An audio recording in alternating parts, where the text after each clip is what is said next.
El centro comercial Westfield estaba abarrotado aquella húmeda tarde de sábado de finales de julio, con el calor opresivo que obligaba a las familias a refugiarse en locales comerciales con aire acondicionado. El aparcamiento relucía con las olas de calor que se elevaban desde el asfalto negro, y el olor a alquitrán caliente mezclado con gases de escape impregnaba el aire. Los coches llenaban casi todos los espacios, con sus carrocerías metálicas cociéndose bajo el sol implacable, y las ventanas reflejaban el cielo despejado como espejos. La oficial Natalie Chen condujo lentamente su patrulla SUV por la tercera fila del estacionamiento, buscando con la vista cualquier cosa inusual. A su lado, en el compartimento canino especialmente diseñado, se encontraba Hax, un poderoso pastor holandés de pelaje atigrado, orejas puntiagudas y una mirada que no se perdía nada. A sus 4 años, Hax estaba en la cima de su carrera, como especialista en narcóticos y búsqueda y rescate con un impresionante historial de hallazgos. Pero más que eso, tenía algo en lo que Natalie había aprendido a confiar ciegamente durante los 2 años que habían estado juntos, un instinto que iba más allá del entrenamiento. Solo una patrulla de rutina, amigo, dijo Natalie, mirando a Hax. El perro tenía las orejas hacia adelante, el cuerpo relajado pero alerta, y su nariz respiraba el aire que entraba por la ventana entreabierta de su compartimento. Los habían llamado al centro comercial tras un reporte de actividad sospechosa cerca de la tienda de electrónica, un hombre que presuntamente usaba tarjetas de crédito robadas. Pero cuando llegaron, la seguridad del centro comercial ya lo había escoltado fuera del local, y el gerente de la tienda se había negado a presentar cargos. Natalie tuvo tiempo de hacer una patrulla estándar del estacionamiento antes de resolver la llamada. Fue entonces cuando el comportamiento de Hax cambió. La cabeza del perro giró bruscamente hacia la izquierda, con todo su cuerpo rígido. Su hocico se apoyó en la reja de la ventana y un gemido sordo surgió de su garganta, un sonido que Natalie había oído antes, pero rara vez. No era su alerta por narcóticos. No era su señal para un sospechoso. Esto era algo más. Algo urgente. ¿Qué pasa, chico?, preguntó Natalie, poniendo inmediatamente el coche en marcha. Redujo la velocidad al mínimo, siguiendo la mirada fija de Hax. Pasaban por una sección de vehículos viejos, una mezcla de sedanes y todoterrenos que habían tenido mejores días. Nada llamó la atención al instante. Pero el lloriqueo de Hax se intensificó. Empezó a arañar la puerta de su compartimento, arañando la reja metálica con las garras. Sus ojos estaban fijos en un Honda Accord plateado aparcado al final de la fila, entre una camioneta grande y una minivan. El coche parecía normal, un poco sucio, una abolladura en el parachoques trasero y una pegatina de permiso de estacionamiento en el parabrisas. Nada sospechoso. Bien, vamos a revisarlo, dijo Natalie, estacionando la camioneta en un espacio abierto cercano. Llamó por radio a la central. Unidad 7, estoy revisando el vehículo en el estacionamiento de Westfield. Nivel 2, zona C. No hay motivo de preocupación inmediato, pero mi perro canino está alertando. Recibido, Unidad 7. Avise si necesita refuerzos. Natalie salió del vehículo y abrió el compartimento de Hax. En cuanto se abrió la puerta, el perro saltó y se estrelló contra el suelo. «Hax, a tu lado», ordenó Natalie, pero el perro apenas aminoró la marcha. Se dirigió directo al Honda plateado, con un lenguaje corporal que Natalie nunca había visto. Una urgencia frenética, casi desesperada.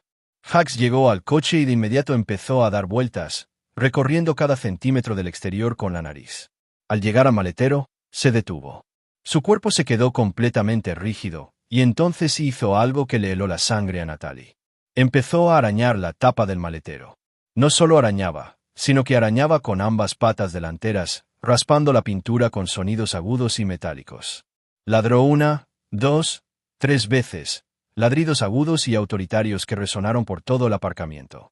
«Hax, tranquilo», dijo Natalie, acercándose con cautela. Su mano se dirigió instintivamente a su arma reglamentaria, mientras sus ojos escudriñaban la zona en busca de amenazas. Algunos compradores se habían detenido a observar, con expresiones que iban desde la curiosidad hasta la preocupación. Fue entonces cuando lo oyó.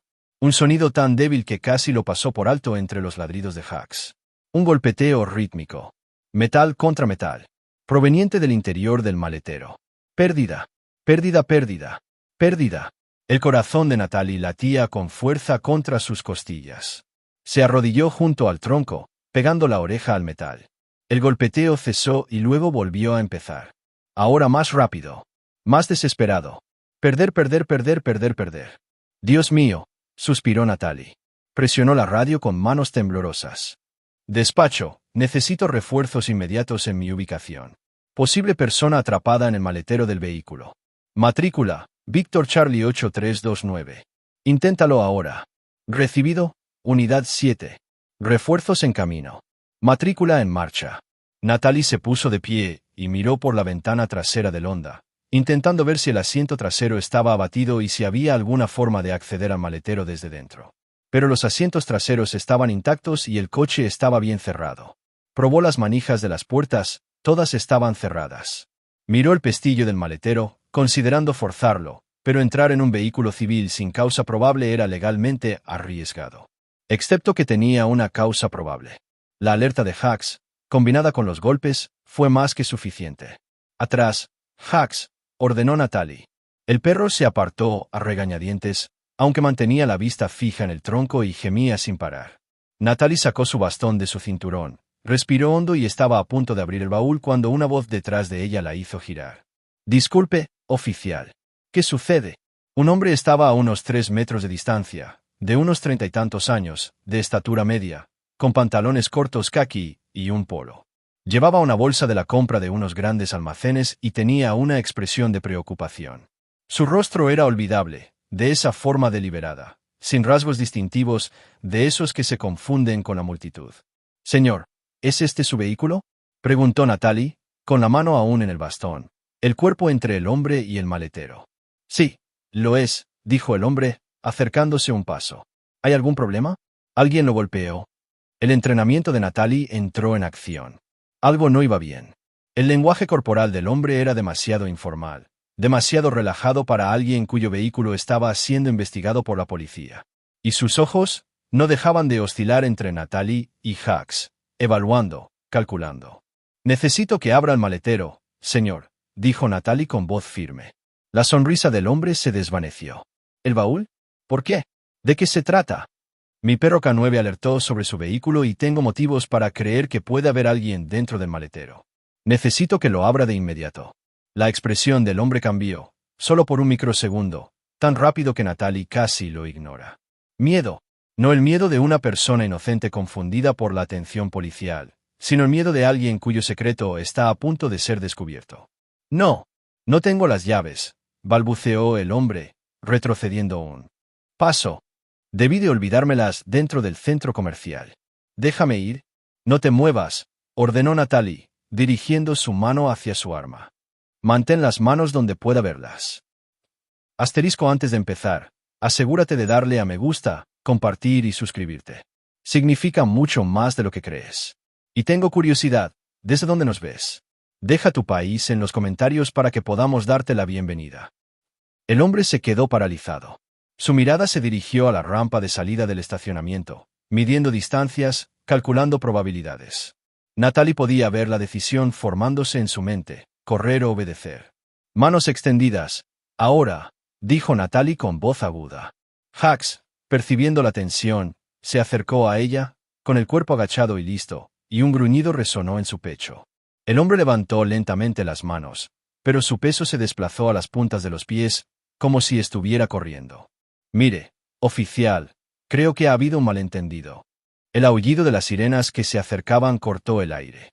2 patrullas entraron en el aparcamiento con un chirrido, con las luces destellando. El rostro del hombre palideció. Y luego corrió. Soltó la bolsa y salió disparado hacia las escaleras, moviéndose a una velocidad que confirmó las sospechas de Natalie. Ella no dudó. Hacks, apresúrate. El pastor holandés se puso en movimiento, cubriendo la distancia a zancadas poderosas. El hombre había recorrido unos 6 metros cuando Hacks lo atrapó, saltando y aferrándose a su brazo con precisión experta. El hombre gritó y cayó al suelo con fuerza, golpeando el concreto con un golpe sordo y espantoso. Hacks lo mantuvo agarrado, gruñendo ferozmente, mientras su peso corporal inmovilizaba al sospechoso. Los agentes de refuerzo, Marcus Webb y Yolanda Price, ambos veteranos que Natalie conocía bien, llegaron al lugar en cuestión de segundos, con las armas desenfundadas. «Sospechoso abatido», gritó Natalie, corriendo hacia ellos. «Necesito a uno de ustedes con él, y al otro conmigo en el vehículo. ¿Hay alguien en el maletero?» Marcus se acercó al sospechoso, sacándole las esposas mientras Hax lo sujetaba. «Hax, suéltalo». «Guardia», ordenó Natalie. El perro lo soltó, pero permaneció cerca, mostrando los dientes, listo para volver a atacar.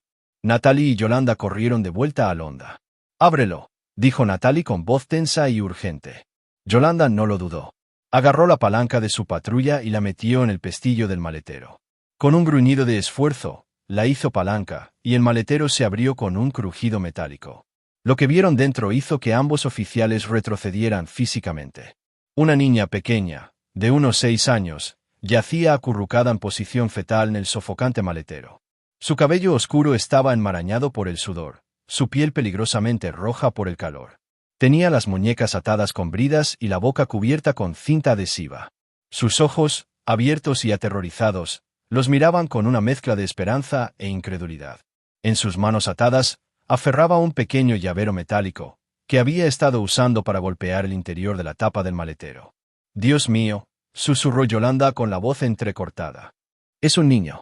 Las manos de Natalie temblaban al meter la mano y sacar con cuidado a la niña del maletero. El cuerpo de la niña estaba inerte y ardía, peligrosamente sobrecalentado. Natalie la acunó contra su pecho e inmediatamente comenzó a quitar la cinta adhesiva con el mayor cuidado posible. «Estás a salvo, cariño. Estás a salvo. Te tenemos». En cuanto se desprendió la cinta, la niña jadeó, aspirando aire con sollozos desesperados. No podía hablar, no podía hacer nada más que llorar y aferrarse al uniforme de Natalie. «Llamen a los paramédicos», gritó Natalie. «Díganles que tenemos un menor, con exposición grave al calor, posible deshidratación y otras posibles lesiones. Los necesito aquí ya». Yolanda ya estaba en su radio, su voz controlada pero urgente mientras transmitía la información. Natalie llevó a la niña hacia la sombra del estacionamiento, lejos del calor sofocante. Tomó una botella de agua de su vehículo y con cuidado le humedeció los labios, dejando que pequeñas gotas de agua le cayeran en la boca. «Despacio, cariño. Despacio. Ya viene la ayuda».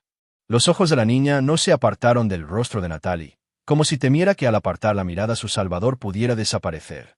Al fondo, Marcus tenía al sospechoso boca abajo en el suelo, esposado, leyéndole sus derechos. El hombre gritaba, alegando inocencia, exigiendo un abogado, diciendo que todo había sido un error. Pero Natalie lo sabía mejor. No era un error. Fue una pesadilla, llegaron justo a tiempo para detenerla. El estacionamiento se transformó en un caos controlado de respuesta a emergencias en cuestión de minutos. 2 ambulancias entraron en el estacionamiento a toda velocidad, seguidas de más patrullas y un sedán sin distintivos que transportaba al detective Raymond Foster, un veterano de 20 años de la unidad de delitos contra menores, con cabello gris acero y ojos que habían visto demasiada oscuridad. Los paramédicos acudieron a la pequeña con una eficiencia demostrada, revisando sus constantes vitales, poniéndole una vía intravenosa y envolviéndola en mantas refrescantes a pesar de sus protestas de no querer soltar a Natalie. «Tranquila, cariño», la tranquilizó Natalie, acariciando el cabello empapado de sudor de la niña. «Estas personas te ayudarán a sentirte mejor. Estaré aquí, te lo prometo». «Oficial, necesitamos trasladarla de inmediato», dijo la paramédica a cargo, una mujer llamada Sara de mirada amable y manos firmes. «Su temperatura corporal es de 40 grados. Está peligrosamente deshidratada y presenta síntomas de insolación». Natalie asintió, aunque se le encogió el corazón al subir a la niña a una camilla. «¿Qué hospital?» «General del Condado». «Te sigo», dijo Natalie. Se giró hacia Hax, que estaba sentado cerca, siguiendo con la vista cada movimiento alrededor de la chica. «Buen chico, Hax. Lo hiciste muy bien». La cola del perro se movió una vez, pero su atención nunca se apartó del niño que estaba siendo cargado en la ambulancia. El detective Foster se acercó con expresión sombría. «Chen, ¿qué tenemos?» Natalie le dio un breve informe. La alerta de Hax, los golpes, el intento de fuga del sospechoso, el hallazgo de la niña en el maletero. Mientras hablaba, los técnicos de la escena del crimen comenzaron a fotografiar el vehículo, documentando cada detalle. «¿La chica dijo algo?», preguntó Foster. «Aún no ha hablado», respondió Natalie. «Está demasiado traumatizada. Pero está consciente y responde». Foster asintió y se acercó al sospechoso, sentado en la parte trasera de la patrulla de Marcus. El hombre se había quedado en silencio, pálido y con la mirada baja. Foster se inclinó hacia la ventana. «¿Cómo te llamas?». El hombre levantó la vista y, por un instante, Una mirada fría y calculadora brilló en sus ojos antes de apartar la mirada. Quiero un abogado. Te la daré, dijo Foster con sequedad. Pero déjame decirte cómo va esto. Encontramos a una niña pequeña encerrada en el maletero de tu coche a 37 grados. La ataron, la amordazaron y la dejaron morir.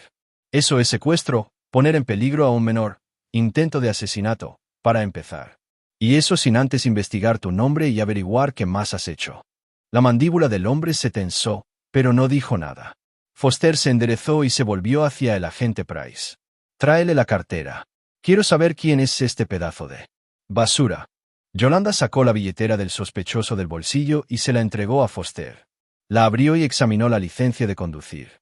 Leonard Walls, 36 años, domicilio en Riverside Hills. Miró a Yolanda. Introdúzcalo en el sistema. Todo. Órdenes de arresto, antecedentes, registro de delincuentes sexuales. En eso, dijo Yolanda, dirigiéndose a su patrulla. Foster se volvió hacia Natalie. La chica, ¿tienes idea de cuánto tiempo estuvo ahí dentro? Dada su condición, calculo que al menos 2 o 3 horas, dijo Natalie. Quizás más. El tronco estaba como un horno. Tienes suerte de estar viva. Qué suerte que tu perro alertara, corrigió Foster. Sin eso, no terminó la frase. Natalie miró a Hux, que estaba sentado tranquilamente a su lado, jadeando ligeramente por el calor. Se agachó y le rodeó el cuello con los brazos. Eres un héroe, amigo. Un verdadero héroe. La voz de Yolanda resonó en la radio. Detective Foster, le va a encantar oír esto. Foster pulsó la radio. Adelante. Leonard Walls tiene 2 arrestos previos. Uno por intento de secuestro de una menor hace 7 años, cargos retirados por falta de pruebas. Otro por acoso hace 3 años, que resultó en una orden de alejamiento. Y detective, hay una alerta Amber activa emitida hace 4 horas por una niña de 6 años desaparecida de la escuela primaria Riverside. La descripción coincide con la de la víctima que acabamos de recuperar. El rostro de Foster se ensombreció. Nombre: Zoe Martínez. Desapareció del patio de recreo de la escuela durante la recogida de niños fuera del horario de atención, alrededor de las 3 de la tarde. A Natalie se le encogió el estómago. 4 horas. Esta niña llevaba 4 horas desaparecida, y según la cronología de la alerta Amber, Leonard Walls la había agarrado, la había llevado a un centro comercial, la había encerrado en su maletero y luego había entrado a comprar. Como si secuestrar a una niña fuera solo un recado más. Foster regresó al coche patrulla y se inclinó de nuevo hacia la ventana. Leonard Walls está arrestado por el secuestro de Zoe Martínez. Tiene derecho a permanecer. No secuestré a nadie, interrumpió Walls, con voz repentinamente urgente. Ella estaba haciendo autostop. La llevaba. Quería ir en el maletero porque... Deja de hablar, dijo Foster con frialdad. Todo lo que digas puede ser usado en tu contra. Y déjame contarte, amigo. ¿Una niña de 6 años haciendo autostop que pidió que la encerraran en un maletero con las manos atadas? Es la historia más estúpida que he oído en 20 años de trabajo. La boca de Walls se cerró de golpe y miró hacia otro lado. En el Hospital General del Condado, el equipo de urgencias trabajó con rapidez para estabilizar a Zoe. Natalie permaneció fuera de la sala de tratamiento, dándole privacidad a la familia mientras los padres de Zoe, Carlos e Isabel Martínez, entraban apresuradamente con el rostro bañado en lágrimas. Los sollozos de Isabel resonaron por el pasillo. Mi bebé, Dios mío, mi bebé. Natalie se dio la vuelta, secándose los ojos. Llevaba 8 años en la policía y nunca se acostumbraría a la mezcla de alivio y agonía de un padre.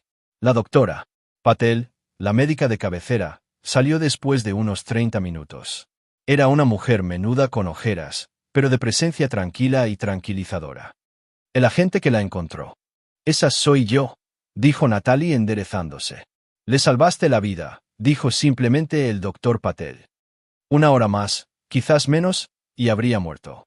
Su cuerpo estaba colapsando. Su temperatura corporal era de 40 grados cuando llegó. Ya la hemos estabilizado, pero deberá permanecer en observación. ¿Estará bien?, preguntó Natalie. Físicamente, sí. Se recuperará por completo.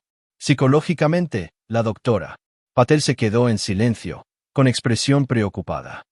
Esa es otra cuestión. Carlos Martínez apareció en la puerta, con los ojos enrojecidos, pero la voz firme. ¿Es usted el agente que encontró a nuestra hija? Sí, señor, dijo Natalie. Oficial Natalie Chen. Carlos cruzó la distancia que los separaba y la abrazó con fuerza. Gracias, dijo con voz entrecortada. Gracias por traerla de vuelta con nosotros. Natalie le devolvió el abrazo, con la garganta apretada. Fue mi perro, Jax. Él fue quien la encontró. Entonces le debemos todo, dijo Carlos, apartándose. ¿Podemos conocerlo? ¿Y darle las gracias? Claro, dijo Natalie. Está afuera, en mi coche. En cuanto Zoe se sienta mejor, lo traeré. De vuelta en la comisaría, Leonard Walsh estaba sentado en una sala de interrogatorios, mientras su abogado de oficio, un hombre de aspecto cansado llamado Gerald Simmons, le susurraba con urgencia al oído. Al otro lado de la mesa estaban sentados el detective Foster y su compañera, la detective Lisa Hammond, una mujer de mirada penetrante, cabello corto color castaño rojizo y fama de doblegar incluso a los criminales más empedernidos. Repasemos esto de nuevo, dijo Foster con un tono de voz engañosamente despreocupado. ¿Nos está diciendo que una niña de 6 años se le acercó en la escuela primaria y le pidió que la llevara? Walsh miró a su abogado, quien asintió levemente. Así es. Estaba junto a la valla, llorando. Dijo que sus padres olvidaron recogerla. Me dio pena.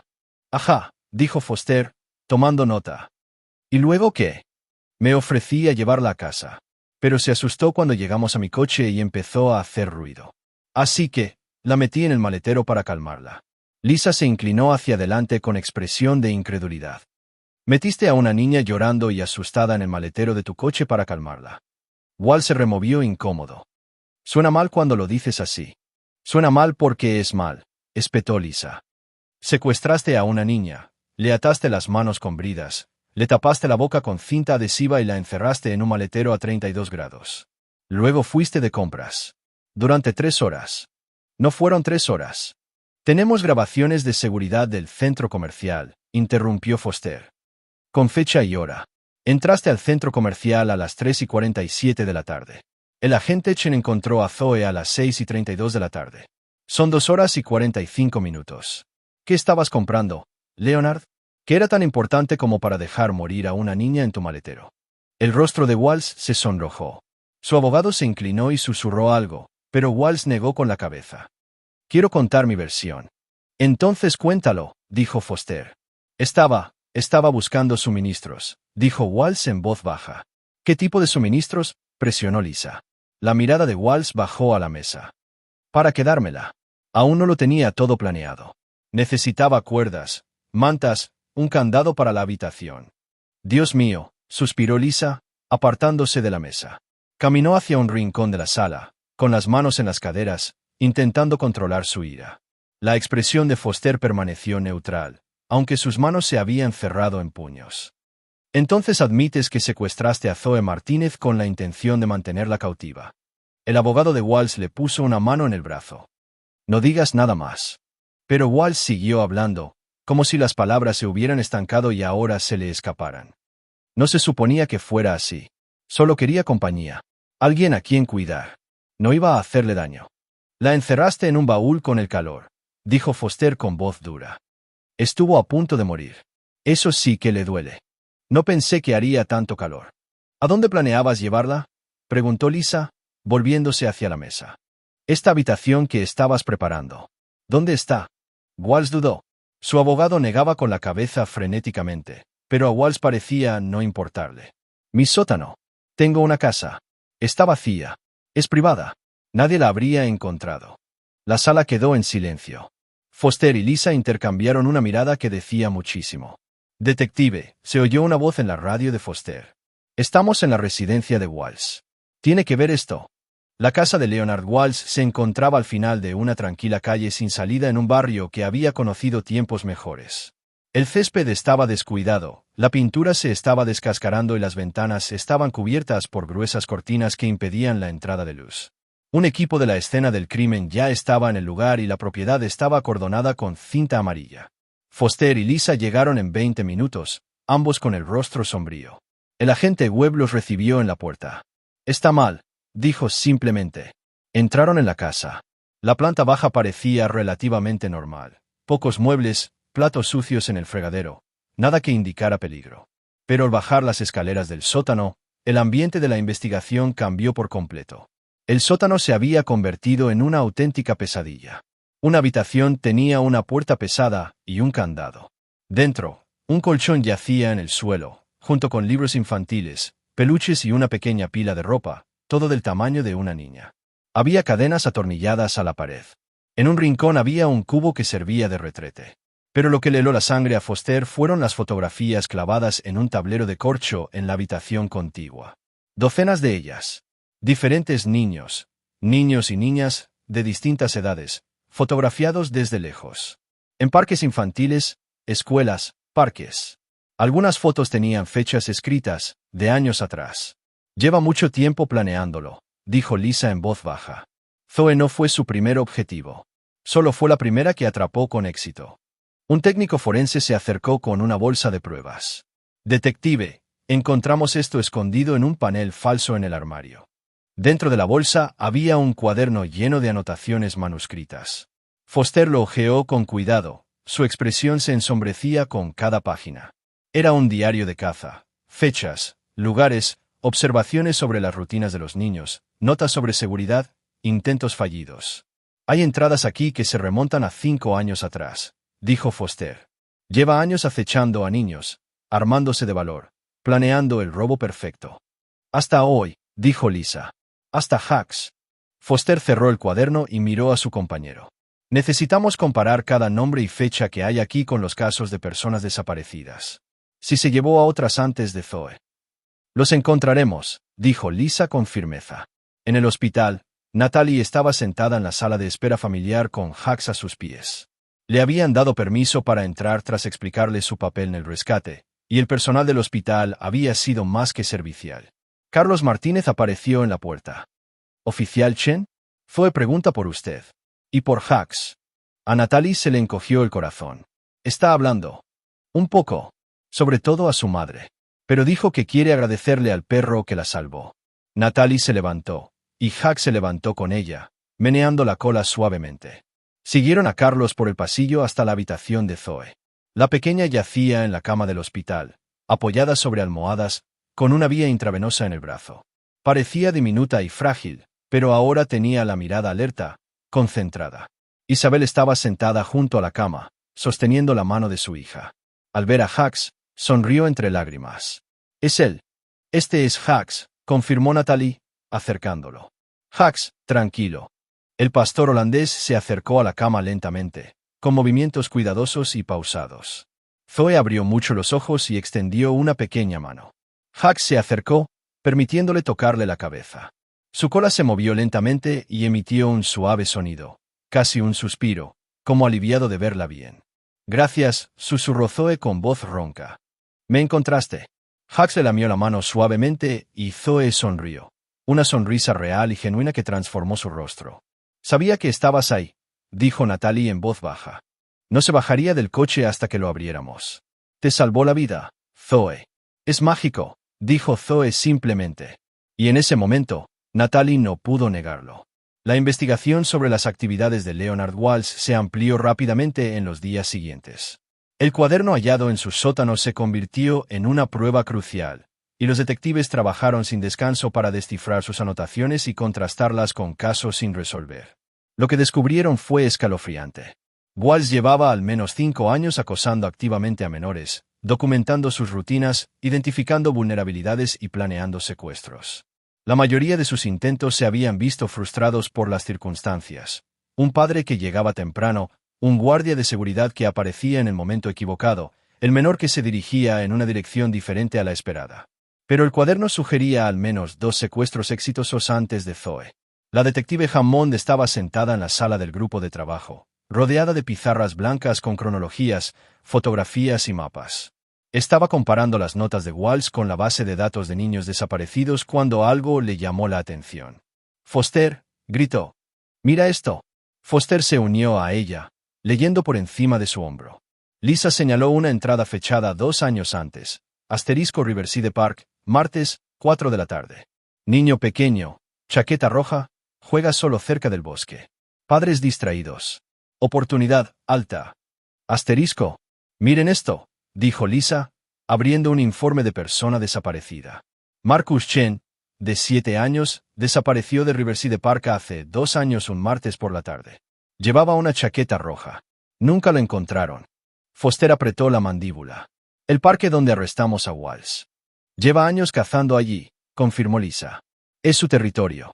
Encontraron 2 coincidencias potenciales más. Niños que habían desaparecido de lugares mencionados en el cuaderno de Walls, todos dentro de la misma área general, todos dentro de la línea de tiempo de su vigilancia documentada. Necesitamos registrar su propiedad más a fondo, dijo Foster. Si se llevó a esos niños, debe haber pruebas en alguna parte. La búsqueda ampliada de la propiedad de Walls comenzó a la mañana siguiente con Georadar, perros rastreadores de cadáveres y un equipo de antropólogos forenses. Natalie y Hax fueron llamados para ayudar, junto con otros 3 equipos caninos especializados en la detección de restos humanos. La propiedad era más grande de lo que parecía desde la calle, casi 2 acres, con una zona boscosa detrás de la casa. Los equipos de búsqueda trabajaron sistemáticamente, marcando cuadrículas y moviéndose con cuidado entre la vegetación. Fue Sadie, una labradora entrenada en detección de cadáveres, quien dio la primera alerta. Se sentó cerca de una depresión en el suelo, a unos 50 metros detrás de la casa, en un claro oculto por la espesura. Su guía, el agente Tom Grayson, marcó el lugar con una bandera y llamó al equipo forense. Los antropólogos excavaron cuidadosamente el sitio durante las siguientes horas. Lo que encontraron confirmó los peores temores. Restos humanos, pequeños, compatibles con los de un niño. Encontraron un segundo conjunto de restos a unos 30 metros de distancia. Natalie permaneció al margen, con una mano apoyada en la cabeza de Hax, observando el lúgubre trabajo que se desarrollaba. Su corazón se dolía por las familias que finalmente obtendrían respuestas, incluso si éstas venían acompañadas de un dolor insoportable. Foster se acercó, con el rostro demacrado y exhausto. Necesitaremos registros dentales para confirmar las identidades. Pero basándonos en la ubicación, la cronología y las pruebas físicas, creo que hemos encontrado a Marcus Chen y posiblemente a Emily Watts, una niña de 8 años que desapareció hace 3 años. Los mató, dijo Natalie en voz baja. No solo los secuestró. Los mató. Y también habría matado a Zoe si tú y Hax no hubieran estado allí, respondió Foster. Tu perro no solo salvó una vida, Chen. Impidió que un asesino en serie de niños siguiera operando. La noticia del arresto de Walls y el descubrimiento de sus restos conmocionó a la comunidad. Se celebró una vigilia con velas en el Parque Riverside, a la que asistieron cientos de miembros de la comunidad, familiares de niños desaparecidos y agentes del orden. La familia Martínez asistió, unida, con Zoe a salvo entre sus padres. La capitana Jennifer Vázquez, jefa del departamento de policía, habló en la vigilia. Hoy recordamos a los niños que hemos perdido, Marcus Chen, Emily Watts y otros cuyas historias aún estamos descubriendo. Lamentamos su ausencia y honramos su memoria. Pero también celebramos el rescate de Zoe Martínez, cuya supervivencia es un testimonio de la dedicación de nuestras unidades caninas y de los oficiales que confían en su instinto. Señaló a Natalie y Hax, que estaban al final de la multitud. El agente Chen y el perro policía Hax realizaban una patrulla de rutina cuando Hax alertó sobre un vehículo. Lo que encontraron fue a una niña pequeña luchando por su vida. Su rápida reacción, su negativa a ignorar lo que parecía un comportamiento inusual en un perro, salvó a Zoe y nos condujo a un depredador que llevaba años operando en nuestra comunidad. La multitud aplaudió y muchos lloraron. Natalie sintió que se le enrojecía la emoción al ver que la gente se giraba para mirarla a ella y a Hax. Tras la vigilia, se acercó la familia Chen. La madre de Marcus Chen, una anciana de cabello blanco y ojos cansados, caminó lentamente hacia Natalie. Llevaba una rosa blanca. Oficial, dijo con voz temblorosa. Gracias por encontrar a mi hijo. Pasé 2 años sin saberlo, imaginando lo peor, pero esperando un milagro. Ahora por fin puedo darles sepultura. Los ojos de Natalie se llenaron de lágrimas. Siento mucho su pérdida. La señora Chen extendió la mano y la colocó suavemente sobre la cabeza de Hax. Este perro es una bendición. Trajo a Zoe a casa con vida. Nos ayudó a encontrar a Marcus. Ha hecho más de lo que cualquiera de nosotros podría haber pedido. Hax se inclinó ante su toque, moviendo la cola lentamente, como si entendiera el peso de lo que estaba diciendo. Leonard Walls fue acusado formalmente de 2 cargos de asesinato en primer grado, un cargo de secuestro, múltiples cargos de poner en peligro a un menor y una serie de otros delitos. Ante la abrumadora evidencia, los restos encontrados en su propiedad, sus propias confesiones grabadas, el cuaderno que documentaba sus crímenes. Su abogado le aconsejó que se declarara culpable a cambio de cadena perpetua sin libertad condicional. Walsh aceptó el trato, quizá consciente de que un juicio solo añadiría más horror a las familias de sus víctimas. En la audiencia de sentencia, Carlos e Isabel Martínez se sentaron en primera fila, con Zoe entre ellos, agarrando con fuerza la mano de su madre. La jueza, una mujer severa llamada Margaret O'Brien, miró a Walsh con manifiesto desprecio. Señor Walsh, usted es un depredador que atacó a los más vulnerables entre nosotros, los niños. Los acosó, los secuestró y, en al menos 2 casos, los asesinó. No mostró piedad, compasión ni humanidad. Hizo una pausa para que las palabras calaran hondo. Te condeno a cadena perpetua sin posibilidad de libertad condicional por cada cargo de asesinato, que se cumplirá consecutivamente. Además, cumplirás 25 años por el cargo de secuestro. Pasarás el resto de tu vida en prisión, y la única misericordia que te mostraré es la misma que mostraste a tus víctimas. Ninguna. Cayó el mazo y se llevaron a Leonard Walsh encadenado. No miró atrás. No mostró ninguna emoción. Simplemente salió de la sala del tribunal hacia un futuro de hormigón y acero. 3 meses después del rescate, Zoe Martínez avanzaba notablemente en su recuperación. Las secuelas físicas de su terrible experiencia, la deshidratación, el golpe de calor, habían sanado relativamente rápido. Pero las heridas psicológicas requerían más tiempo y atención. Asistía a terapia 2 veces por semana con la doctora Amelia Ross, psicóloga infantil especializada en trauma. En esas sesiones, Zoe procesó lentamente lo sucedido y aprendió a distinguir entre el miedo que la mantenía a salvo y el miedo que la mantenía prisionera. Pero una cosa que Zoe pidió repetidamente fue volver a ver a Hux. Habla de él constantemente, le contó Isabel a Natalie durante una llamada telefónica. Lo dibuja, les cuenta a sus amigos de colegio sobre el perro héroe que la salvó. Creo que verlo la ayuda a sentirse segura. Así que Natalie y Hux empezaron a visitar regularmente la casa de los Martínez. Venían una vez por semana, y Zoe pasaba 1 hora jugando con Hux en el patio trasero, jugando con la pelota, cepillando su pelaje, sentándose a su lado y leyéndole cuentos. Durante una visita a principios de octubre, mientras los colores del otoño teñían los árboles y una brisa fresca recorría el jardín, Zoe se sentó en el césped con la cabeza de Hux en su regazo. Natalie estaba sentada cerca, contemplando la apacible escena. «Oficial Chen», dijo Zoe de repente, pensativa. ¿Cómo supo Hux que estaba en el maletero? Natalie consideró la pregunta. Ella misma lo había pensado muchas veces, intentando comprender qué había detectado Hux exactamente. Los perros tienen un olfato increíble, explicó. Pueden oler cosas que nosotros no podemos. Miedo, sudor, incluso estrés. Creo que Hux olió que estabas asustado y atrapado, y su entrenamiento le indicó que necesitaba ayudar. ¿Pero cómo supo que era yo?, insistió Zoe. Había muchos coches. ¿Por qué eligió el mío? Era una buena pregunta, y Natalie no tenía la respuesta perfecta. Creo, dijo con cautela, que algunos perros tienen un don. Perciben cuando alguien está en peligro. Y Hux siempre ha sido especial en ese sentido. Zoe asintió lentamente, acariciando el pelaje de Hux. Creo que es mágico. Natalie sonrió. Quizás sí. El departamento de policía celebró una ceremonia formal de reconocimiento en noviembre. El evento fue cubierto por los medios locales y la asistencia comunitaria fue impresionante.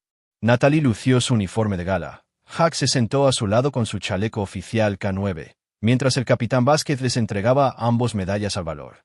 El oficial Chen y el perro policía Hux ejemplifican los más altos estándares de la aplicación de la ley, dijo el capitán Vázquez al micrófono. Su vigilancia, su dedicación y su negativa a ignorar las señales de peligro salvaron la vida de un niño y llevaron a un peligroso depredador ante la justicia. Todo departamento se enorgullece de servir junto a ellos. La multitud estalló en aplausos. Pero para Natalie, el momento más significativo llegó después de la ceremonia, cuando se acercó la familia de Marcus Chen. Habían creado un pequeño fondo conmemorativo en nombre de Marcus para apoyar a las unidades caninas y querían hacer la primera donación directamente al programa de Hux. Gracias a tu perro, dijo el padre de Marcus, con la voz cargada de emoción. Por fin podemos cerrar este capítulo. Sabemos lo que le pasó a nuestro hijo. Y sabemos que el hombre que se lo llevó jamás podrá hacerle daño a otro niño. Es un regalo que nunca pensamos que recibiríamos. Natalie aceptó el cheque en nombre de la unidad canina, con lágrimas en los ojos. No olvidaremos a Marcus, prometió. Su recuerdo ayudará a entrenar a perros como Hugs para proteger a otros niños. Al acercarse las fiestas, la comunidad organizó un evento especial, una recaudación de fondos para programas de seguridad infantil, con Hugs como invitado de honor. El evento se celebró en el Parque Riverside, el mismo lugar donde se produjeron tantas tragedias. Familias de toda la región vinieron para conocer a Hugs, escuchar sobre su trabajo y apoyar la causa. Hubo juegos para niños, puestos de información sobre seguridad infantil y demostraciones de la unidad canina sobre el entrenamiento de los perros. Pero lo más destacado fue cuando Zoe Martínez subió al escenario. Con 7 años y cada día con más confianza, se paró frente a micrófono con sus padres a su lado y habló al público. Me llamo Zoe, empezó, y su voz se amplificó por todo el parque. Algunos conocen mi historia. Un hombre malo me agarró y me lastimó. Pero un buen perro me encontró. Señaló hacia donde Hugs estaba sentado con Natalie, a un lado del escenario. Hugs me salvó la vida. Sabía que estaba en problemas incluso cuando nadie más lo sabía. Y gracias a él, pude volver a casa con mi familia. La voz de Zoe tembló, pero continuó, quiero agradecerle a Hugs. Y gracias al oficial Chen. Y gracias a todos los que ayudan a mantener a los niños seguros. El público la ovacionó de pie, y Zoe bajó del escenario y caminó directamente hacia Hugs. Se arrodilló y lo abrazó con fuerza. Te amo, susurró contra su pelaje. Eres mi héroe. La cola de Hugs se movió y él lamió su mejilla suavemente, haciéndola reír. Esa noche, mientras Natalie conducía a casa con Hugs en la parte trasera de la patrulla, reflexionó sobre el extraño viaje que habían tenido los últimos meses. Se había unido a la unidad canina porque quería marcar la diferencia, pero nunca imaginó lo profunda que podría ser. ¿Sabes qué, amigo?, dijo, mirando a Hugs por el retrovisor. No solo salvaste a Zoe ese día. Le devolviste su infancia. Le diste un cierre a la familia de Marcus. Impediste que un monstruo lastimara a nadie más. Las orejas de Hugs se levantaron al oír su voz y su cola golpeó contra el asiento. Estoy orgullosa de ser tu socia, continuó Natalie, con la voz cargada de emoción. Estoy muy orgullosa. Al llegar a casa, Natalie dejó salir a Hugs y caminaron juntos hasta su pequeño patio trasero. La noche estaba despejada, con las estrellas visibles a pesar de las luces de la ciudad. Hugs exploró el patio, husmeando, antes de volver a sentarse junto a ella en los escalones del porche. Natalie rodeó al perro con un brazo y se sentaron juntos en un cómodo silencio. Dos compañeros que habían visto lo peor de la humanidad pero se negaban a permitir que los destrozara. Porque eso es lo que hacen los héroes. Siguen apareciendo. Siguen protegiendo. Siguen creyendo que el bien puede triunfar sobre el mal. Y a veces los héroes tienen 4 patas y una cola que se mueve. Pasaron los años, como es inevitable. Zoe se convirtió en una adolescente resiliente, apasionada por el bienestar animal y con el sueño de ser veterinaria. Trabajaba como voluntaria en refugios de animales los fines de semana y daba charlas regularmente en escuelas sobre seguridad infantil. Su historia era un poderoso testimonio de supervivencia y esperanza. Nunca olvidó a Hugs. Incluso después de que las visitas regulares disminuyeran a medida que ella se hacía mayor y estaba más ocupada, conservaba una foto del pastor holandés en la pared de su habitación.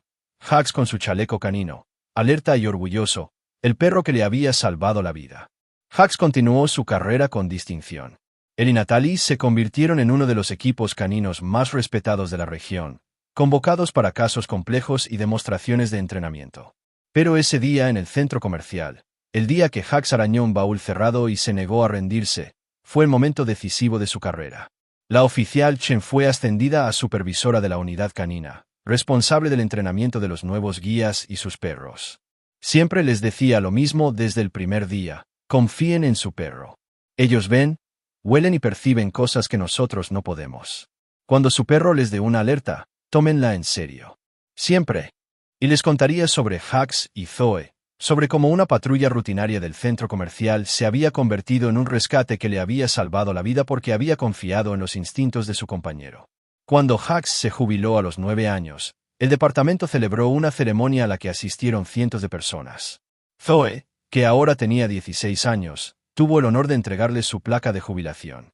Subió al escenario, más alta ahora, pero con la misma energía de resiliencia, y miró a la multitud.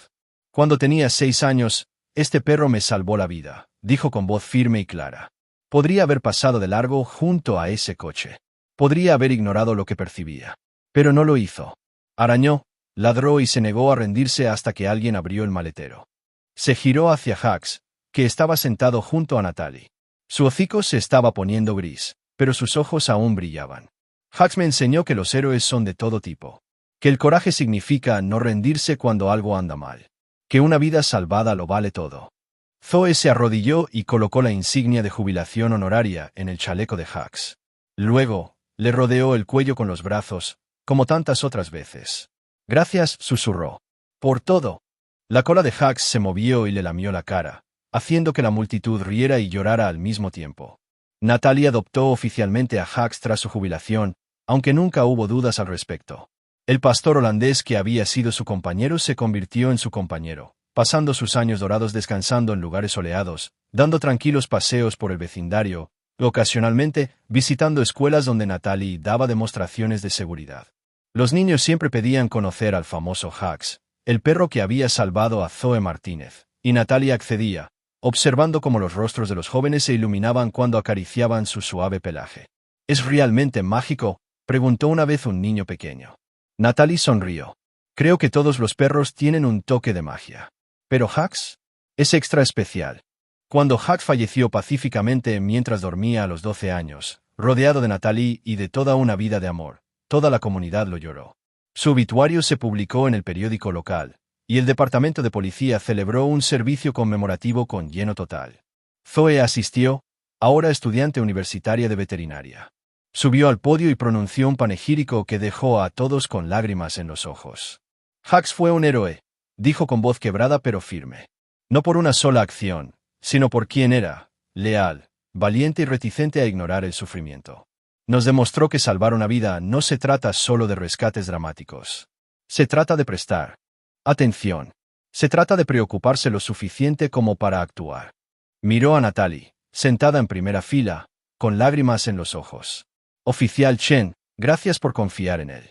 Por escuchar cuando le dijo que algo andaba mal.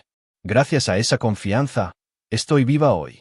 Estoy aquí, a punto de graduarme, a punto de empezar una carrera ayudando a los animales, porque tú y Hux se negaron a alejarse de un coche en un aparcamiento. El público estalló en aplausos y Zoe bajó del podio para abrazar fuertemente a Natalie. 5 años después, la doctora Zoe Martínez abrió su propia clínica veterinaria especializada en perros de trabajo, unidades caninas, perros de búsqueda y rescate, y animales de terapia. Sobre el mostrador de recepción colgaba un gran retrato de Hux en su mejor momento, alerta y orgulloso, con una placa que decía, en memoria de K9 Hux, el perro que nos enseñó a escuchar. Natalie la visitaba con frecuencia, a veces trayendo a jóvenes cuidadores caninos y a sus nuevos compañeros para chequeos médicos y consultas. Y cada vez que entraba en la clínica y veía a ese retrato, sentía un nudo en la garganta, a partes iguales de dolor y orgullo. Una tarde, un joven oficial trajo un cachorro de pastor holandés, un nuevo recluta canino que apenas comenzaba su entrenamiento. El cachorro era enérgico y curioso, explorando cada rincón de la sala de exámenes. Zoe se arrodilló para examinarlo, con sus manos expertas, con delicadeza y minuciosidad. ¿Cómo se llama?, preguntó ella. Atlas, respondió el joven oficial. Pero estamos pensando en darle un nombre provisional una vez que complete el entrenamiento. Zoe miró el retrato de Hux y luego al cachorro. ¿Puedo sugerir algo? Por supuesto. Llámalo Justicia, dijo Zoe en voz baja. Porque eso es lo que perros como él aportan al mundo. Justicia para quienes no pueden hablar. Protección para quienes no pueden protegerse. Esperanza para quienes la han perdido. El joven oficial sonrió. Justicia. Me gusta eso. Mientras Natalie observaba a Zoe con el cachorro, vio el ciclo completo de sanación. Una niña salvada por un perro se había convertido en una mujer que dedicó su vida a ayudar a otros perros a salvar a otras personas. El legado de Hux sigue vivo, no solo las vidas que tocó directamente, sino en cada equipo K9 que confió en sus instintos, en cada oficial que tomó en serio la alerta de su compañero, en cada niño que aprendió que los héroes tienen pelaje y 4 patas. Porque en un caluroso día de verano, en el estacionamiento abarrotado de gente de un centro comercial, un perro había arañado un baúl cerrado y se negaba a rendirse. Y gracias a eso una niña sobrevivió. Natalie pensó que eso era lo que representaba el heroísmo. No solo el rescate dramático, sino la negativa a alejarse cuando algo parecía estar mal. El coraje de rascar la superficie hasta que se reveló la verdad. Y la creencia inquebrantable de que vale la pena salvar cada vida. Siempre.